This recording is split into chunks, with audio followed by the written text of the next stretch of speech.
암 환자의 면역력을 탁월하게 높여주는 새로운 생약 복합제가 국내 연구진에 의해 개발됐습니다. 임상시험 결과 백혈구 회복을 높여주고 암치료 부작용도 크게 없애주는 것으로 나타났습니다.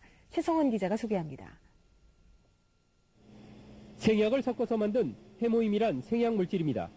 원자력 연구소는 천연 생약제 30여 종을 집중 분석한 끝에 당귀와 천궁, 백작약 등을 재합성해 이 생약 물질을 만들었습니다. 이들 생약제에는 면역을 활성화시키고 조혈 장애를 없애는 황산화물이 있는데 연구팀은 이 성분들을 재구성하는 방법으로 면역 증강 물질을 개발했습니다. 조다당 물질이 면역 조혈 기능을 증진시키고 황산화 물질은 방사선이나 항암제에 의한 정상 조직 손상을 방지해주기 때문에 원자력 병원에서 임상 시험을 한 결과 새 생약 물질은 암 환자들의 면역력을 크게 높이는 것으로 나타났습니다. 유방암과 자궁암 환자 각각 12명에게 새 생약 물질을 복용시켰더니 모두 회복 속도가 60% 정도 빨라졌습니다. 특히 이 생약 복합제는 암 치료에 따른 염증이나 구토 같은 부작용을 크게 줄일 수 있는 것으로 나타났습니다. 암 환자들은 치료를 받으면서 기력이 떨어져 문제가 됐지만 생약 복합제를 복용한 환자의 80%가량이 기력 회복에 큰 도움이 됐다고 답했습니다. 해모임을 먹은 환자들은 전신 무력감이 많이 없어져서 더 약을 요구하는 환자들이 많았습니다. 암을 치료하기 위해서 보통 방사선이나 항암제를 쓰게 되는데 이때 부작용으로는 면역 조혈계 세포가 손상을 입게 되고 또 재생 조직이 손상을 입게 됩니다. 그 예를 들어보면 머리카락이 빠진다든지 혹은 속이 메스껍고 구토가 나고 밥을 잘 못 먹게 된다든지 이런 것들이 그 증상이라고 볼 수 있습니다.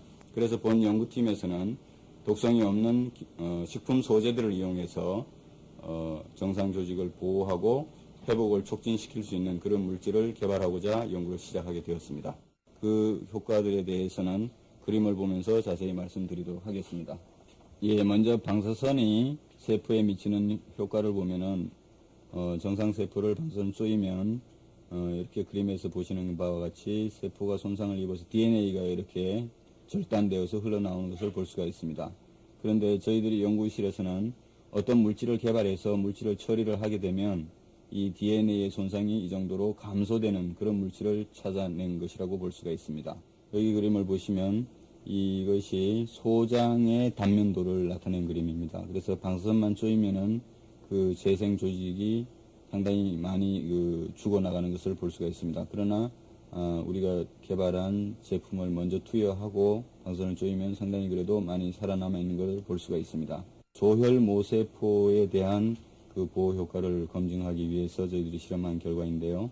방사선 조사했을 때 조혈 모세포가 살아남아서 재생되고 있는 모습입니다. 그러나 거기에 비해서 이 물질을 투여했을 경우에는 훨씬 더 많은 조혈 모세포가 살아나오는 것을 볼 수가 있습니다. 그 결과를 보시면은 이 정도로 증식되는 것을 볼 수가 있습니다. 저희들이 개발한 이 복합 조성물이 암세포 억제 효과도 가지고 있는데 그 부분에 대해서는 그림을 보면서 자세히 말씀드리도록 하겠습니다. 생제에 먼저 암세포를 이식을 하게 되면은 이식한 후 시간이 지나면서 생쥐가 죽어나가게 됩니다. 그래서 20일 정도에 다 죽게 되는데 이때 본 복합 조성물을 투여하면은 더 오랫동안 이렇게 생존하는 것을 볼 수가 있습니다. 원리를 간단하게 말씀드리면 본 복합 조성물이 암세포를 살해할 수 있는 면역세포의 활성을 이렇게 높여주기 때문입니다. 이 그림에서는 T세포의 활성을 이 정도 높여주는 것을 볼 수가 있고 여기서는 대식세포의 암세포 살해능을 이 정도 높여주는 것을 볼 수가 있습니다. 지금 살펴보신 바와 같이 본 복합 조성물은 면역세포의 활성을 높여줌으로써 암세포를 억제하고 궁극적으로 항암 효과를 가지고 있다고 할 수 있습니다. 암 환자 치료 시에 보조제로 활용할 수 있는 것뿐만 아니라 성인병이나 만성질환 환자들에서 면역 조혈 기능 회복에 아주 잘 활용될 수 있을 거로 생각이 됩니다.